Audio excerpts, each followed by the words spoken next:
Alam mo ba, minsan mali ang pagkakasulat natin ng English sentences. Pero kung titingnan ay parang okay lang. Isang common error ng written sentences ay yung tinatawag na run-on sentence. I-try natin ang exercise na to. Makikilala mo ba kung alin ang mali ang pagkakasulat? Itong option B, isa itong run-on sentence. Nagiging run-on ang sentence dahil hindi tama ang pag-connect o paghiwalay ng mga independent clauses nito. Ang independent clause ay kumpleto sa parts ng isang sentence. Merong subject at predicate or verb.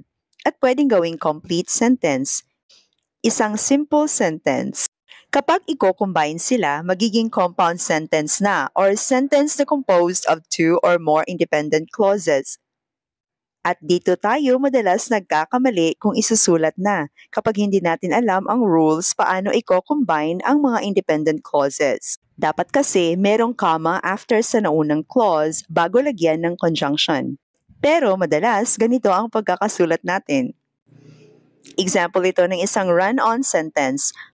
Parang walang mali kung bibigkasin, pero dahil nakasulat, makikitang hindi nakapag-follow ng punctuation rules. Ang mga independent clauses kasi kailangan ng punctuation marks para ma-separate sa isang sentence, kahit pa merong conjunction na nagdurugtong sa kanila. Para maitama ito, pwede nating lagyan ng comma before sa conjunction. Dahil itong mga conjunctions na and, but, for, so, at iba pang nasa lista, kapag ginamit pang dugtong sa parts ng sentence na merong sariling subject at verb, lalagyan dapat ng comma before sa conjunction. Dahil mga independent clauses sila at itong mga conjunctions ang signal na independent clauses sila.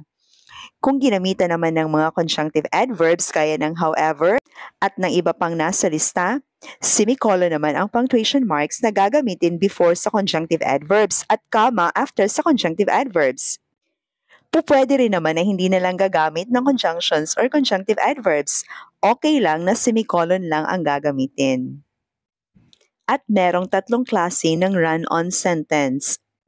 Ang fused run-on sentence ay yung mga walang punctuations na nag-separate sa independent clauses at wala ring conjunctions na nag-connect sa clauses, kagaya nito. Dapat ganito. Or ganito. Or gawing dalawang sentences na lang. Ito naman ang tinatawag na comma splice, isang run-on sentence dahil comma lang ang ginamit pang separate ng independent clauses. Walang conjunction na kasunod na magdurugtong sa clauses. Kung hindi gagamitan ng conjunction, gawin na lang itong dalawang sentences. O kaya ay gamitan ng semicolon. But remember, pag ang independent clauses ay pinaghiwalay ng semicolon, small letter ang unang letra ng clause na kasunod ng semicolon.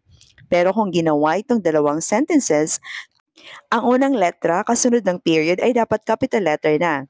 Pero kung comma ang gagamitin, pang separate ng independent clauses, dapat may kasunod itong conjunction. Ito naman ang isang run-on sentence na polysenditon ang tawag. Sentence ito na nasobrahan sa dami ng conjunctions na ginamit, paulit-ulit. Pwede nating gawing ganito. O kaya'y ganito.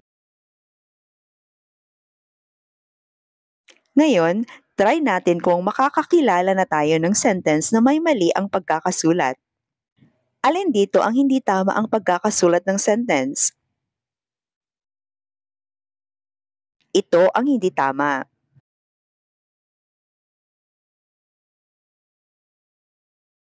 Ito ang mali ang pagkakasulat.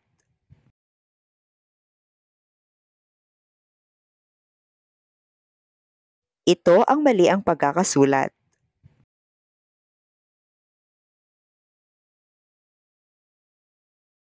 Ito ang mali ang pagkakasulat.